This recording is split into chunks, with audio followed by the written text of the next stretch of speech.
sex kind of bothers them, or they just lazy as fuck and they don't think it's necessary. But if you love somebody, you gonna want to fucking have sex with them. Period. You gonna want them to do whatever you want them to do to you. You gonna want to do whatever they want to do to them. Period. And all that extra shit is a no. If you love somebody, that's just the way it's gonna go down. So what do you do if the person comes to you and they tell you that you're not giving them enough sex and they want to go out and fuck somebody?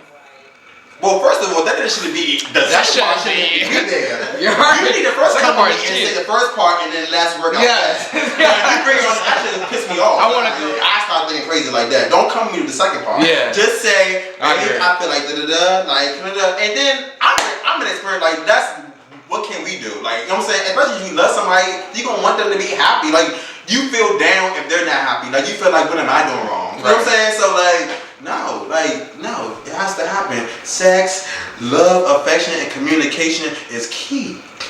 I ain't a love expert because goddamn, I done been in a lot of them. But I know what it takes to be in a healthy relationship. Just being open-minded, communicating. Like as long as you communicate and be open about what y'all going through, you can get through anything. You can get through most of anything. Now all the sneaking and the lying and the betrayal, then that's when shit get broken. But if you keep shit open and communicate about it, you really, if you ain't getting enough sex, say that. That's your partner. You're supposed to be able to talk to them in that way and them be in agreement to fix it. They ain't a bad thing. If they ain't enough sex, then bitch, what I ain't doing? I was spraying my legs, but what I gotta do now? Could you have an open relationship? I don't really know. I don't really know about that because I'm selfish, but I do believe that if there's a friend or there's somebody in a relationship. Well, come here. Why could you have an open relationship? I can have an open relationship because I'm very in control of my emotions and like my mind and emotion. Like I'm very controlling. I know that if I have sex with somebody, I don't know. Sex is just sex to me. I don't know. I'm sorry to say, but sex is just sex to me. And when you have a genuine relationship with somebody, you can feel that. So I can just be in an open relationship. As long as I can trust them that they'll come home to me.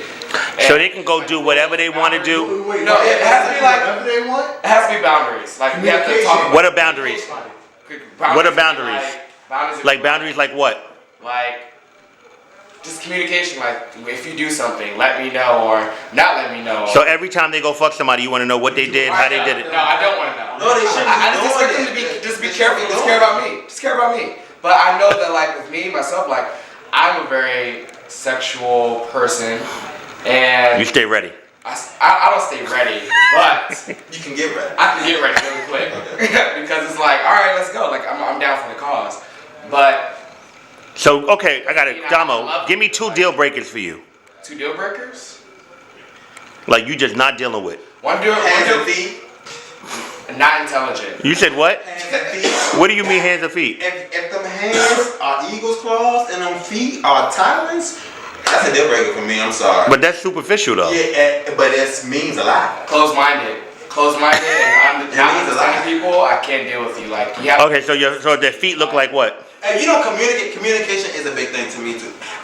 Thing about it is, I have a slight bad problem with it, but I want it. Like and that's why I need somebody who's, even if they probably are a cheater, and bitch, I would rather somebody who talks than somebody who, you know what I'm saying, because I feed off communication. Like as long as you, no communication is a deal breaker. Like if you ain't talking, I don't know how somebody cannot talk to somebody. Communication and hygiene. That's just if you're like if you don't take care of yourself. And cheating to a limit. I don't know. I can't do it. I mean, I know how to be in like I would bring somebody in the relationship first before like I cheat. Like I would say something like to my I would try to fix it. But you would have open relationship. I wouldn't bring somebody in. An open relationship to me, my open relationship is like, all right, I'm out. I can't do that. I'm too controlling. I'm out and like. Do you believe in having if you're having a relationship, you all having threesomes in your relationship? That part, yeah. I can see. I would say that I would communicate that. I will communicate that. It will be limits to it, but so I will you want a communicate very selfish but communicative relationship. Yes, I want it to be like we fuck with each other, but it's like if I was to go out and do whatever, I go out and do whatever. Right, but you would want to tell your partner that, right? No. Like if you do something, but you just said communication. Communicate if you do something risky or you do something that's I don't want no bitch smiling in my face and that's not that the boundary. Even fucking. Then communicate. So out of mind, out of sight. Whatever you do. Out of mind, out of sight. Do you? You better be from another country. They better be from another country. They better be from overseas somewhere. They better ever be in my circumference. If you don't know anything, you're good. But if it's like but that's still disrespectful. If a bitch know that she fucking my man and I'm right here, both agree. No. If somebody's fucking your man, like tell your partner who you're fucking. If it's gonna be consistent, consistency, no. If you're gonna be consistent, that's a relationship though. Then no. It's like open relationship to me is like, all right, something happens, something random, and you do it anytime. Right. Cool. Okay, what do you consider random though? Random is like you. No, for real. Like, what's random? Because honestly, it happens to me. Like I be out somewhere, like at parties, somebody blah blah lock eyes, something happened maybe. Or just like that. That's cheating. I don't think that's a relationship. Because the communication is lacking. Where does the barrier come in? Yeah. There's no barrier. You're just going out and doing your thing. This is what you're saying. You're contradicting yourself right now. How? Because you want you said the person, but that's a part of a relationship. There's no relationship in that. Because you're not being honest with your partner. You just, I went out, I saw somebody, I fucked them. As long as I came back home, it was a one night. But what if that turns into a 2 or 3 times? Well, and that's what I'm saying. In that case, then that's when you should communicate because that's more than just fling. It's more than just a mistake. It's more than just some random just happening. You're putting emotions in it. You're investing in somebody else. So that's in a sense, you're bringing somebody into your relationship. Exactly. That part I don't agree with. I mean I know. Listen, what I'm saying. You're still bringing somebody into your relationship. Not saying that you have to tell your partner has to deal with that, but essentially, if you have feelings for this person and you want your partner to know, you're bringing the outsider into your relationship. Right. Well, not really, because if somebody's just a fling, that's real quick. You don't think about them. You're not investing emotion into them. You're just like, all right, I got my nut, I can go. Daughter, how old are you again? 25. That's why. I don't know what this is about. So, in getting to know someone, what do you feel are some critical things that you must know if you want to have a relationship? How they treat their mother. 100%. How someone treats their mother is how they're going to treat you. Every time I dated somebody who had like a bad relationship with their mom, they were just a little off. And it's all about like the respect from a childhood that's learned. If you're disrespecting your mom, no matter what the relationship is, you're just going to have a different type of like view on life. So that's what I think. And those were definitely some words of wisdom. That's true. I've been an advocate of that too. How they treat their mother. If they don't respect their mom, yes. Why do you expect them to respect you? Your mom birthed They don't respect the matriarch in their life. How are they going to respect you? So you think it's really basically starts at home, you're saying? Yeah. 100%. But there are some other things that are important too. Like I do believe in digging in on their relationship history. That's important to me. Their thoughts on monogamy. I think their process of school also, like if they went to high school and did they go to college right after, or did they go to? But not everybody has access to education, if you know what I'm saying. Exactly. So that's what I'm saying. Like figuring out like someone's like determination, like and moving to the next step. So you saying education level is important to you? Not necessarily education level, but like dedication to be better. Like ambition, ambition, motivation, things of that nature. High school is the standard. Everyone's supposed to go to high school and graduate from high school. But it's like, what did you do after that? That's really important. Like, did you? But I get what you're saying. I understand it to a degree, but I don't want that.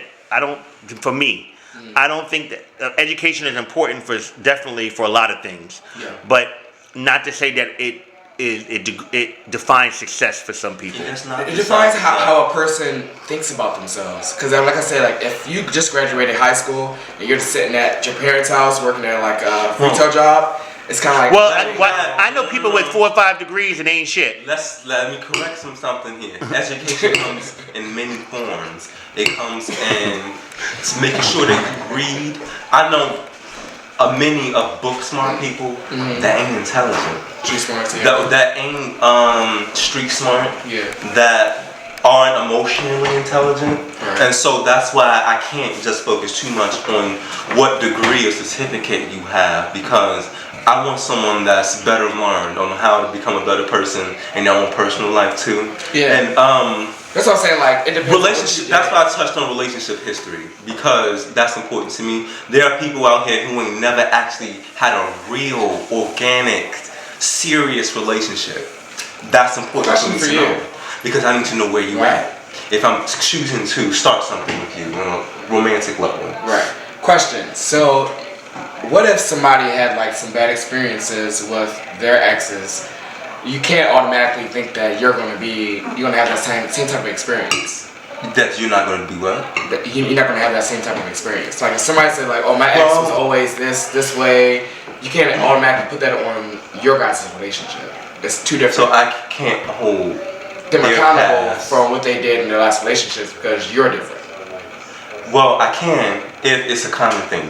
Right. If it's a common thing in all of their previous relationships, I'm going to say, how can I be different? Right. And I want to know, what did you learn from your previous dating relationships in there? Like, what did you learn from that? I think a lot of people walk around here when they break up with somebody and point the finger, and they never have the chance to look at them 3 fingers pointing back at them and say, this is what I contributed to why we broke up. And that really helps to like do that. Growth. That's like growth, honestly. Like reflecting into yourself, making your own like solutions about yourself, and then putting it out. And just being 100% accountable for why things happen to you. Because it's always both two sides.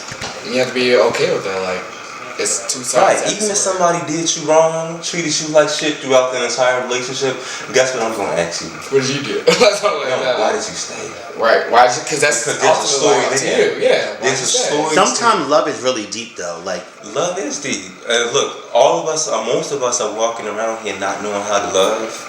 Most of us, whether it's due because of our parental history or not having a great representation of a loving relationship in our mothers and fathers and our grandparents. I know a lot of my backlash comes from not having the representation in my household, in any of my households. Like never. So it's like I'm basically going off of what I feel that a family and like a relationship should be, because I never really had a representation of it growing up. So it's just like what do I want? What do I not want to deal with? And what makes me happy from another person? How many relationships have you been in? 3. I think 3 because I felt. You think 3? I think 3 because I felt emotionally connected to 3 different men in my life. Wait, so is that the way of saying that y'all didn't have a label necessarily? No, like those 3 men is who I say I've had a label with. And the other guys were just like passing through in the years. You spent a couple of 2 months with one guy and it's like over blah blah like stuff like that. Pass through you. Pass through, like, all right, experience with you, it's over. Like, I've had 3 myself, and honestly, I'm in a place in my growth where I'm like, did the first 2 count? I'm really learning like about myself. I am. I'm just like not speaking on them and their behavior, but who I was and what I was offering, what I was putting on the table. I didn't open up enough. I didn't, and I'm like, how can I say I was in a relationship with somebody that I didn't open up to? Right. And so, yeah, I kind of discount those first 2.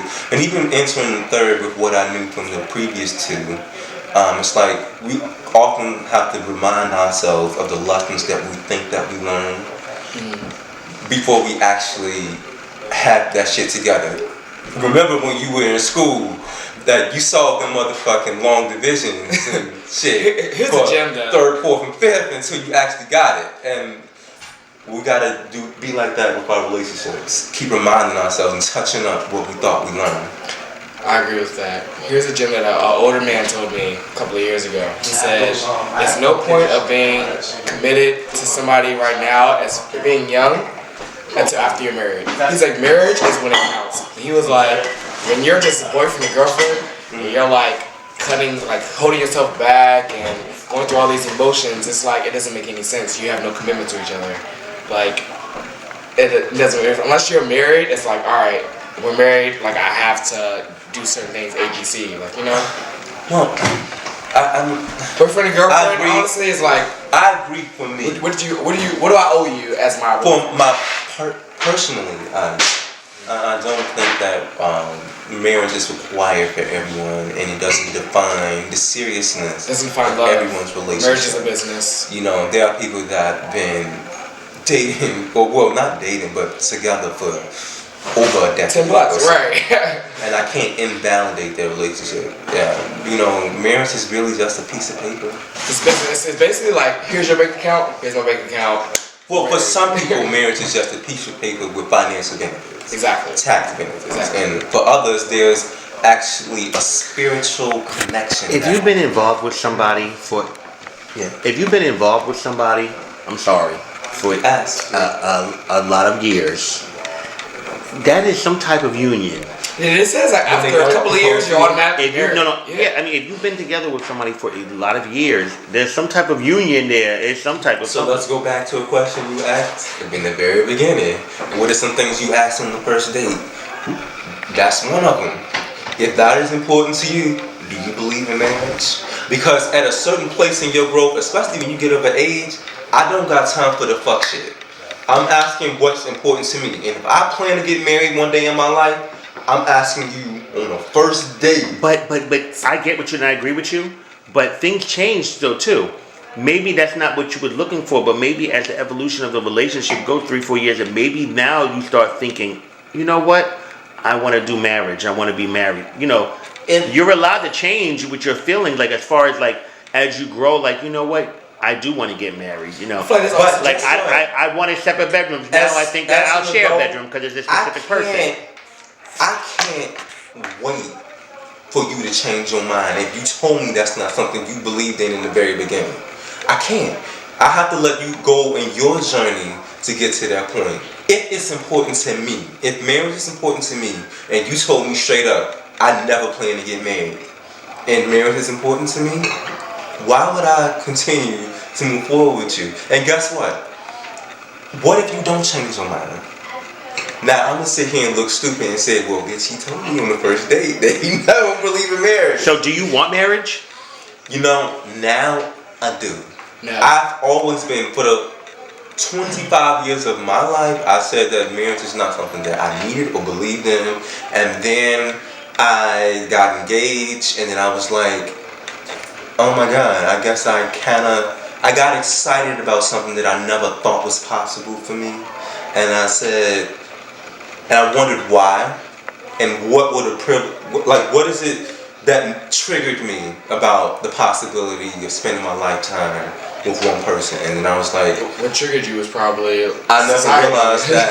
It's like, marriage is beautiful, marriage is great. What were the reasons why you didn't want to be married or get married? Because I always have poor representations of relationships growing up. I saw people cheat repeatedly on all the time. I think I talked about this before.